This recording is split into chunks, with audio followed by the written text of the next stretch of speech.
Welcome back नाज़रीन। Programme के इस हिस्से में बात करेंगे शेख मुजीब की बेटी को सजाए मौत हो गई है, तारीख का फैसला सामने आ गया है। इस फैसले पे मैं सबसे पहले आपको इनिशियली बता दूं कि आज के फैसले से मुतासरा ख़ानदानों के दिलों को कुछ तस्कीन हुई है। ये मेरी स्टेटमेंट नहीं है जी, ये हसीना वाजिद के खिलाफ फैसले पर जमात इस्लामी बांग्लादेश का रद्द-ए-अमल आया है, जो मैंने अभी आपके साथ शेयर किया है।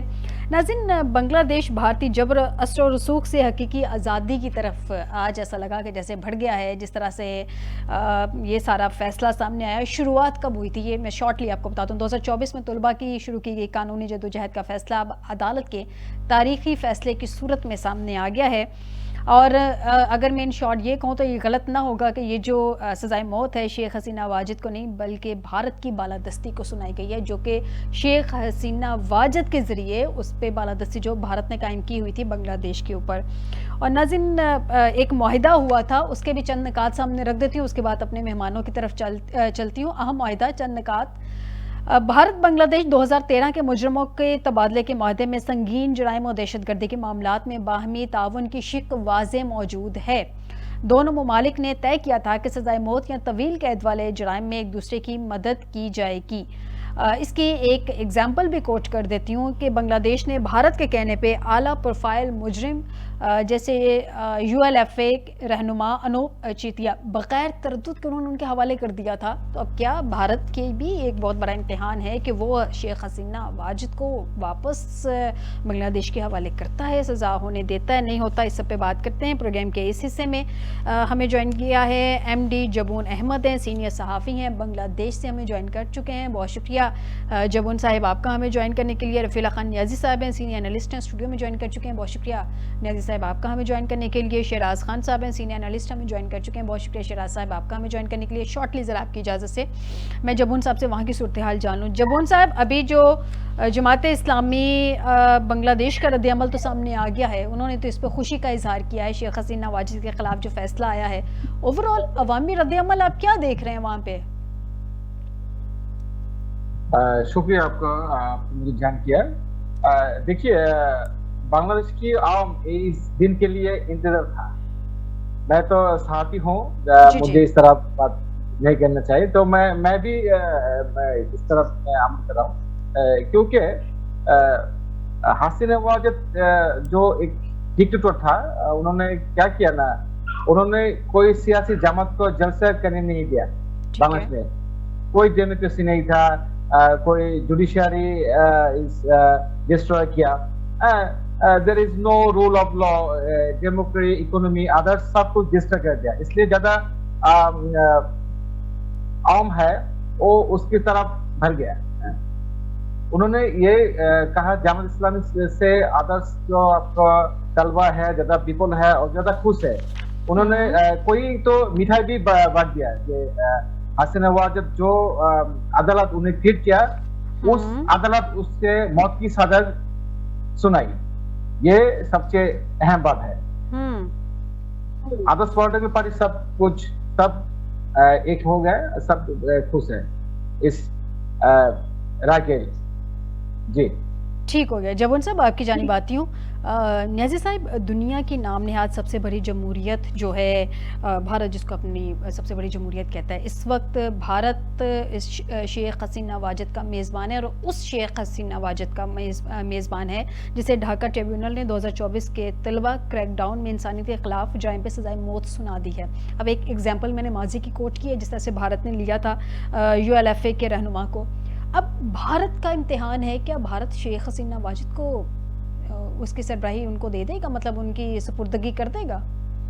जी, बिस्मिल्लाहिर्रहमानिर्रहीम। शुक्रिया फ़ैज़ा। पहले तो मैं ये गुजारिश करूँगा कि देखें, हसीना वाजिद जो है ना, वो उसके ख़िलाफ़ ये जो जी जनरेशन ने जो इनकलाब बर्पा किया है, जो अब राइजिंग हुई है, उसका आप देखें, उसमें जो चार्टर था, जो उसकी इसको आप कह सकते इंडाइटमेंट जो उसकी थी या उसके खिलाफ जो चार्ज फ्रेम था, उसमें एक मेजर ये था कि वो इलेक्शन में लूटा था, नेपोटिज्म था, इलेक्शन उन्होंने चुराए थे मुसलसल कंसेक्टिवली, और 3 टाइम से वो 3 टर्नओवर उसको हो गए थे।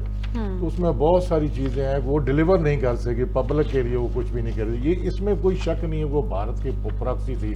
जाहिर है, जैसे बांग्लादेश बना, माजर के साथ जबून साहब भी बैठे हैं, और ये मैं समझता हूँ कि हसीना वाजद जो है ना वो दरअसल वो एक ऐसा लगता था कि बांग्लादेश वो इंडिया का एक प्रोविंस है, एक प्रोविंस के तौर पर वो काम कर रहे हैं।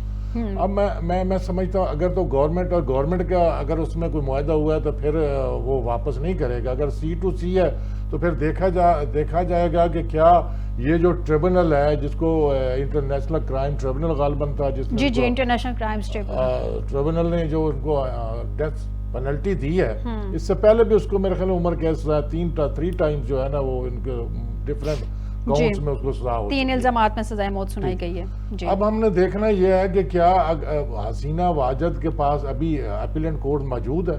जहाँ तक मैं समझ जब्बून साहब इसको जो है ना वो कन्फर्म करेंगे, वो उसके बाद हाई कोर्ट जाएंगे, सुप्रीम कोर्ट। अब वो क्या रिएक्शन देती है, इनको क्या चैलेंज करती है नहीं करती है, तो फाइनल है ना सदर के बाद फिर वो मुतालबा करके देखें। हमारे जो कोर्ट सिस्टम था, जो प्रोसेस है वो ड्यू प्रोसेस हमने मुकम्मल कर लिया और उसकी सजा जो है वो स्टिल वो रिमेन उसी तरह रही, यानी वो ख़त्म नहीं हुई। लिहाजा फिर वो डिमांड कर सकते हैं, फिर उनको देखना पड़ेगा मुआहदों को भी क्या ये C2C है या गवर्नमेंट टू गवर्नमेंट है। तो मेरा ख्याल है कि इसके लिए अभी काफ़ी वक्त चाहिए।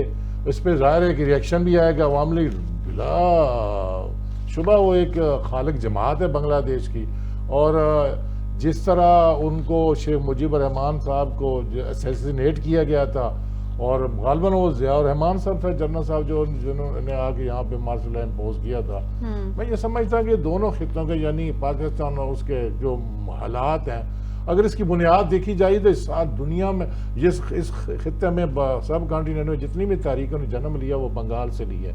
मेरा कहने का मकसद है कि ईस्ट पाकिस्तान से लिया गया, बांग्लादेश से लिया गया, लिहाजा उसके जो वो असरात अभी तक वहाँ मौजूद हैं। और जहाँ तक हसीना वाजिद का मैं सुन रहा था इंटरव्यू, जब उसको पंच हुई उसने कहा देखें ये सारा कुछ जो है ना ये गैर मुल्की जो एलिमेंट्स है उनकी वजह से। मैं नहीं समझता गैर एलिमेंट, ये उनका अपना किया था, वो डिलीवर नहीं कर सके, नेपोटिज्म किया उन्होंने अपने लोगों को। और इसके अलावा जो टहरानी जो उसकी मैं रियासत उसकी हुकूमत को मैं एक समझता कि वो टहरानी थी, जबर इस्तिबदादियत था। जिस तरह उन्होंने स्पेशल ट्रिब्यूनल बना के लोगों को हैंग किया और उन्हें मौका नहीं दिया गया अपने सफाई का, तो इसके असरात भी तो मुआशरे के अंदर आने थे ना। डेफिनेटली जमात इस्लामी और दूसरे जो लोग थे, तो ये सारी चीज़ें जो ये चार्जशीट के खिलाफ बनी है, तो उसमें ये भी है, ये मेजर जो मैं चार्जशीट समझता हूँ यही है कि वहाँ इंसाफ नहीं, और वहाँ के जितने रियासी अदारे हैं उनको इल्म है, उनको पता है कि हसीना वाजद ने क्या क्या गुल खिलाए हैं। तो वो सारे आपने देखा जब ये रेवोल्यूशन आता है तो सारे अदारे जो रेवोल्यूशन के पास साथ खड़े हो गए। हालांकि बहुत बड़ी एक ताकत भी थी। असूल यही है दुनिया का होता है कि हमेशा जो लोग होते हैं वो ताकत साथ खड़े होते हैं, और सिर्फ वो लोग जो जिनके पास एक साफ सुथरी और राइटिस्ट आइडियालॉजी होती है वो लोग ताकत के खिलाफ खड़े होते हैं। लेकिन मैंने देखा है कि बांग्लादेश में सारे लोग जो है वो जी जनरेशन के साथ थे। ठीक हो गया। शहराज खान साहब की तरफ आती हूँ। शहराज खान साहब, बेगुनाह तलबा पे मोहलक ताकत के इस्तेमाल के जिम्मेदार जो है मुजरिम, उसकी हिफाजत भारत कर रहा है, उसको पनाह भारत ने दी हुई है। भारत के जमहूरियत और कानून की हुक्मरानी के जो सो कॉल्ड दावे हैं या सो कॉल्ड जो वो क्लेम करता है उसके बरक्स है ना ये सारा कुछ। आपको क्या लगता है कि भारत अपने ही तैयार करदा कानूनी और इखलाकी असूलों से पीछे हट रहा है, पीछे हट गया है या पीछे हट जाएगा? क्या देख रहे हैं? Thank you very much, Faiza, having me in your show. देखें, ये भारत का असासा थी, एसेट थी हसीना वाजिद जी, और बांग्लादेश की जो अवाम है उन पर मुसल्लत की गई थी कि औरत होने के बावजूद एक डिक्टेटर की तरह बिहेव कर रही थी, और एक लंबे अरसे तक इन्होंने इलेक्शन को रीड किया। भारत डिक्टेट करता था और भारत का ये एक किस्म का एक स्टेट के तौर पर बांग्लादेश काम कर रहा था। ठीक है। तो 1 साल पहले जब वहाँ पर नौजवान उठे और उन्होंने इस जबर, जुल्म, बर्बरियत और डिक्टेटरशिप के खिलाफ यंग स्टूडेंट्स ने एक मूवमेंट शुरू की, उस वक्त इन्होंने उनको कुचलने के लिए न सिर्फ भारी हथियार इस्तेमाल किए बल्कि भारत की भी मदद से उन्होंने इस तारीख को बिल्कुल कुचलने के लिए हैवी मशीनरी इस्तेमाल की और अपने आईजी को और दिगर जो इनके अरबाब इख्तियार के हुक्म के पाबंद थे उनको इस्तेमाल किया। 1400 के करीब लोगों को शहीद किया गया, उन्हें बेदर्दी से कत्ल कर दिया गया गाजर मूली की तरह। और ये सजा फिर वो उनका इक़्तिदार जब गया तो वहां की फौज ने खुद इनको जाने दिया और फिर ये जहाज भी प्रोवाइड किया और भारत वो चली गई। अब देखना ही है कि ऐसा मुल्क जो जमहूरियत का राग अलापता है, इंसानियत की बात करता है, पाकिस्तान पर और दीगर ममालिक पर अल्जाम तराशी करता है कि हम दहशत गर्दी में इन्वॉल्व हैं, क्रॉस बॉर्डर टेररिज्म में इन्वॉल्व हैं और अपने ताकत के नशे में हमारे ऊपर मई के महीने में एक नाम निहाद सो फुल अल्जाम के जरिए हम पर चढ़ दौड़ता है और फिर उसको मुंह की खानी पड़ती है। ऐसे मुल्क को मजीद आज जो फांसी की सजा उन्हें सुनाई गई है हसीना वाजिद को, मजीद एक मेरे ख्याल में तीर से 2 शिकार हुए। एक तो हसीना वाजिद को सजा हुई है, दूसरे इसका मास्टर माइंड जो इसको प्लांटेड करके रखा हुआ था भारत, वो भी बेनकाब हुआ है, उसके इक़दामात भी बेनकाब हुए हैं। ठीक हो गया। शराज साहब आपकी जानिब आती हूँ। जबून, मुझे ये बताइएगा कि अभी मैंने एक जो मुआहिदा है उसका रेफरेंस कोट किया जब मैंने आपसे क्वेश्चन किया उससे पहले।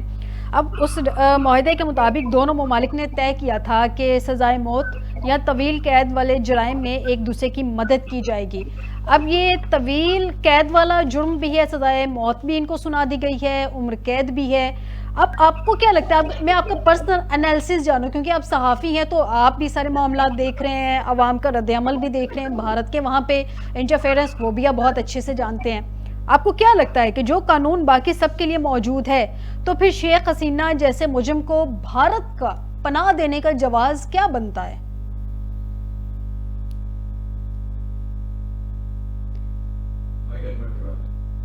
जबून आपका माइक म्यूट है, प्लीज उसको जरा अनम्यूट कीजिएगा।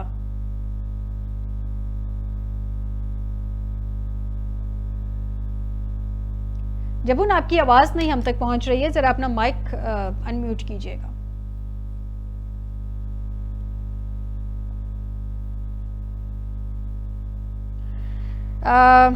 अभी ठीक है जी? जी आपकी आवाज पहुंच गई है मुझ तक जी, प्लीज। जी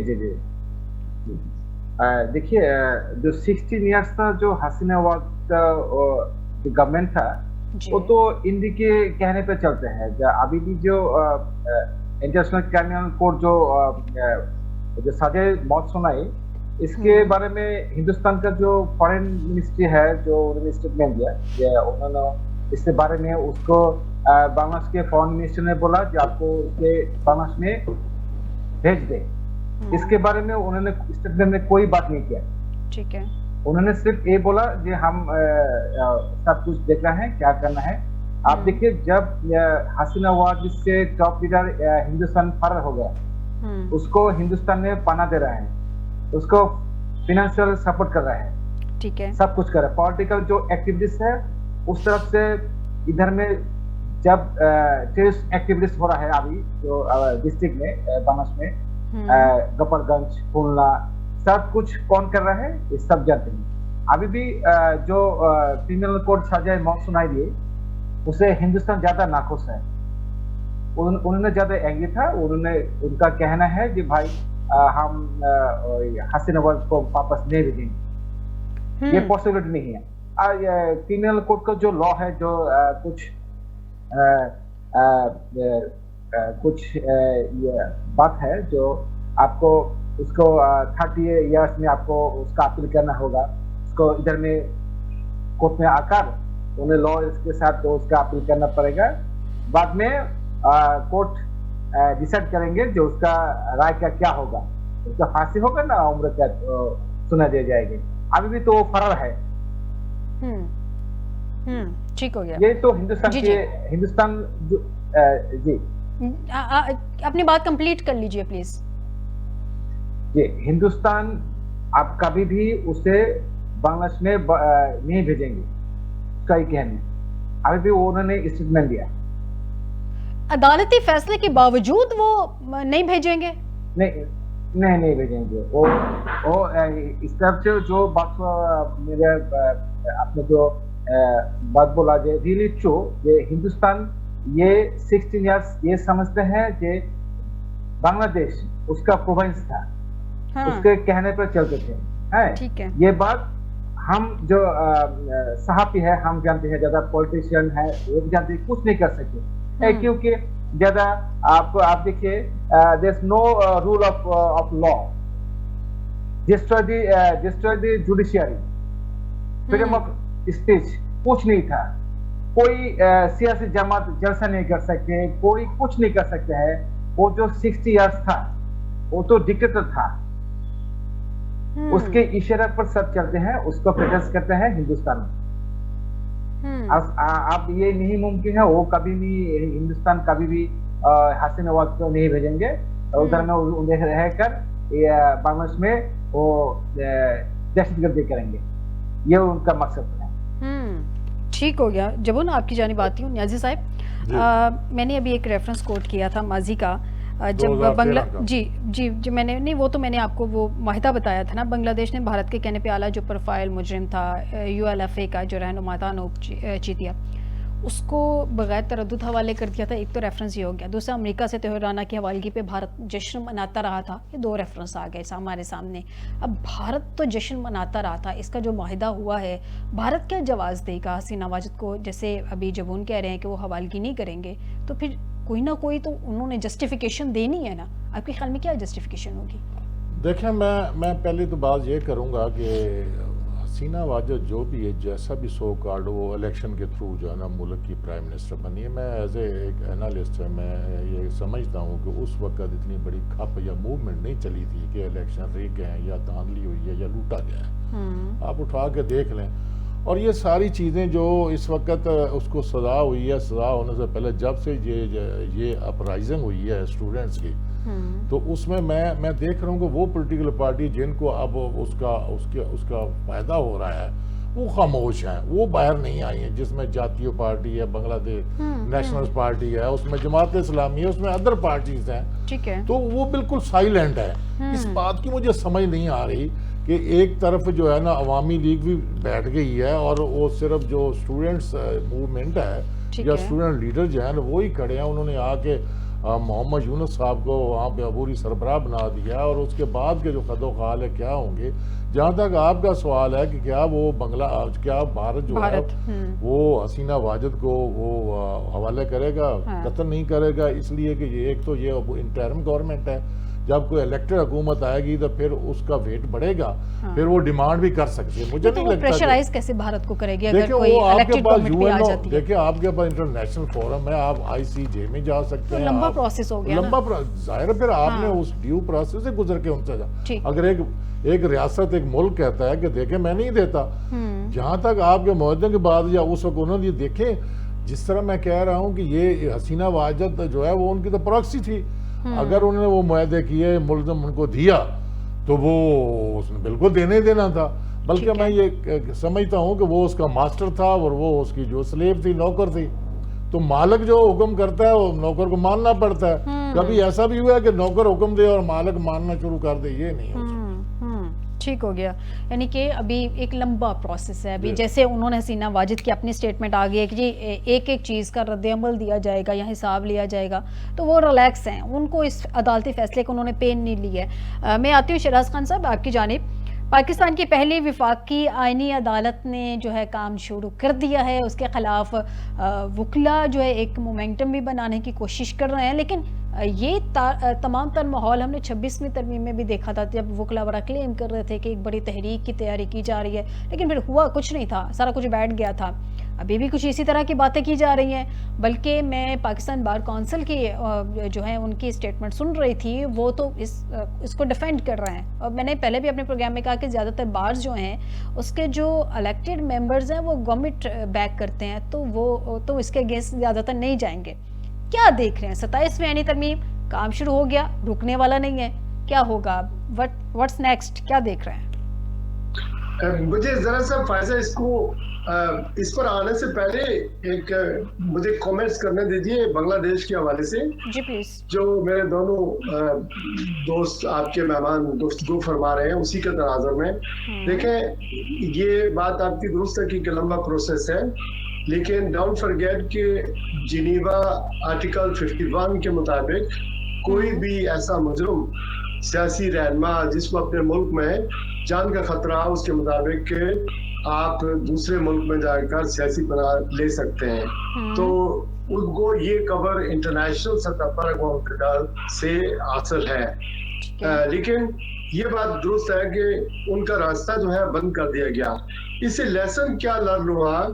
फायजा के 2012 में जो मिस्र है वहां से एक तारीख उठती है जिसे अरब स्प्रिंग का नाम दिया जाता है, और उस अरब स्प्रिंग के जरिए वो उठी तो महंगाई के खिलाफ थी, हुस्नी मुबारक के खिलाफ थी, लेकिन उस अरब स्प्रिंग के जरिए पूरे अरब की हुकूमतें तब्दील हो गई। इसमें कदाफी की हुकूमत थी, सदाम की, ये सारी हुकूमतें खत्म हो गई अरब स्प्रिंग के बाद। लीबिया की, मिस्र की, बाकी हुकूमतें खत्म हो गई।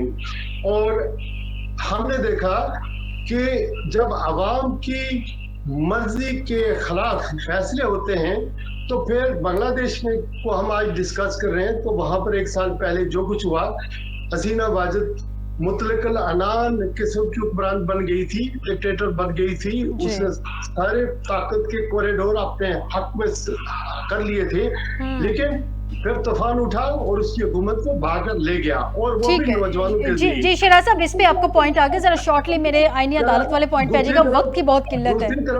दूसरी तरफ श्रीलंका को देख लें तो ये हमारे पड़ोस में हो रहा है, और हम जिस तरह आइन को, पार्लियामेंट को, मीडिया को कंट्रोल कर रहे हैं और यानी अदालतें 2 बना रहे हैं, और फिर आईनी अदालत बनेगी या आईनी बेंच बनेगा, ये तो ट्रेजरी बैंक है ना, ट्रेजरी बेंच आप समझ लें, हुकूमत का बेंच है ना। तो जो अदालत खुद इस सिस्टम का या इस तरमीम का 87वीं तरमीम का या 26वीं तरमीम की बेनिफिशरी है, वो किस तरह अवाम की मर्जी के हक में फैसले दे सकती है? उन्होंने उसी कानून को, उसी चीज को सेफ गार्ड करना है जिसके तहत उन्हें ये रोल मिला है या जॉब मिली है। ठीक हो गया शराज साहब, आपका पॉइंट आ गया। वक्त की जरा किल्लत है, शॉर्टली मैं न्याजी साहब से जान लूं। न्याजी साहब, नून लीग जिन जजेस को बासूल कहती थी, अब एक और हाई कोर्ट से भी इस्तीफा आ गया, अब उन्हीं जजेस के मुस्ताफी होने पे वो सियासी क्यों कह रही है? माजी में उन्हीं जजेस के रेफरेंस में मैं कोट कर सकती हूँ, कुछ ऐसे फैसले हैं जिन पे यही PMLN की जो गवर्नमेंट है ये बड़ी तालियां बजाती रही है, उनको वाह वाह करती रही है, उनको अप्रिशिएट करती रही है, अब ये जजेस मुस्ताफी होने के बाद सियासी हो गए। देखिए फायदा, मैं समझता हूँ कि जब इन्होंने रीराइट किया था, जब कासिम सूरी की जो रूलिंग थी उसको उन्होंने रिवर्स करके आइन को रीराइट किया था, इनको नहीं करना चाहिए था। जस्टिस अतर मिनुल्लाह साहब की बात करें ना, जब इस्लामाबाद हाई कोर्ट रात को आधी रात को खुल गई थी, उन्होंने रातों रात उन्होंने खोली कोर्ट्स खोल के, ये बात तो दुरुस्त है। ठीक है कि उस वक्त ना 26वीं तरमीम थी ना ये 27वीं थी, क्योंकि अब लेवरेज है हुकूमत को, प्राइम मिनिस्टर को लेवरेज है। तो मैं समझता हूँ कि अब वो जो कुछ मर्जी कहते रहे, जबकि उन्होंने रेजिग्नेशन दी, जब उनको खड़ा होना चाहिए था उन जजेस को, उसको तो खड़े नहीं हुए। अब वो जब चिड़िया चुग गई खेत, अब क्या पछताए हो जब चिड़िया। वो जजेस का तो चले रद्द अमल आ गया ना, हुकूमत क्यों उनको सियासी कह रही है? देखिए हुकूमत इसलिए कह रही है ना कि हुकूमत के खदशात हैं, इसलिए तो उसको उन्होंने चीफ जस्टिस नहीं बनाया मंसूर शाह को, कि अगर हम इनको चीफ जस्टिस बनाते तो शायद ये PTI के हक में, हालांकि देने तो फैसला आइन और कानून के मुताबिक है।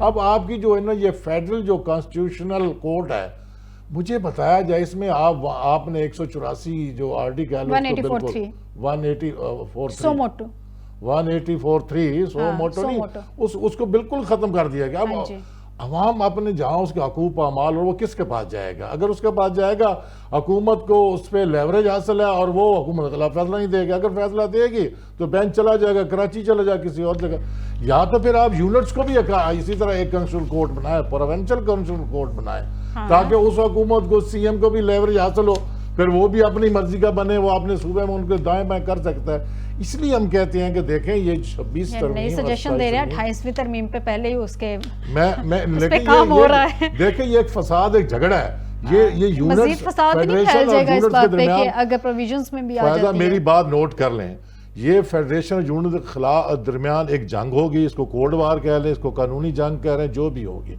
या तो फिर आप वहाँ प्रोवेंशल भी आईनी कोड बना दें, प्रोवेंशल कॉन्स्टिट्यूशनल कोड। उसमें ये है ना, अब उनका देखें मिसाल के तौर पे एक ऐसी चीज है, रेयर जो मिनरल है, रेयर अर्थ मिनरल है, उस पे वो प्रोवेंशल एक उनका है। तो ये जबरदस्ती करके कोर्ट नहीं, तो अगर इस तरह के लेट्स सपोज अगर आपकी ऑप्शन मान भी ली जाए तो वो इस तरह की बात करेंगे जी, जो प्रोविजन लेवल की आईनी अदालतें हैं उनका कोई भी इम्पैक्ट नहीं आएगा, जो इस पर विफाक में बैठी हुई है, नहीं, इस तरह की भी तो आ यूनिट सकती सारे है ना। यूनिट तो मुतमईन होंगे ना, वो कम अज कम उस टेरिटरी को लेकिन चलेगा तो उस फिर भी हुकूमत को- विफाकी आईनी अदालत का नहीं, फैसला है ना, वफाकी जैसे अभी हम कहते हैं- सुप्रीम कोर्ट की फैसले की बाइंडिंग जब आप नहीं है हाई वफाकी कोर्ट और आईनी सुप्रीम कोर्ट अदालत आपने बना दी है, तो आपने अगर फेडरल कॉन्स्टिट्यूशनल कोर्ट बनाई है तो फिर आपको प्रोविंशियल कॉन्स्टिट्यूशनल कोर्ट भी बनानी सिर्फ पड़ेगी। प्रोविजंस को आप कह रहे हैं कि जरा सेटिस्फाइड करने के लिए, या, अदरवाइज इसका बिल्कुल उसको कोई करें। ठीक हो गया। मैं शराज खान साहब की तरफ आती हूँ। शराज खान साहब, सर जो बात कर रहे हैं, हम पिछले इतने दिनों से डिस्कशन कर रहे हैं कि जजेस जो है प्रेशराइज हो जाएंगे, वो कोई फैसला ऐसा नहीं देंगे।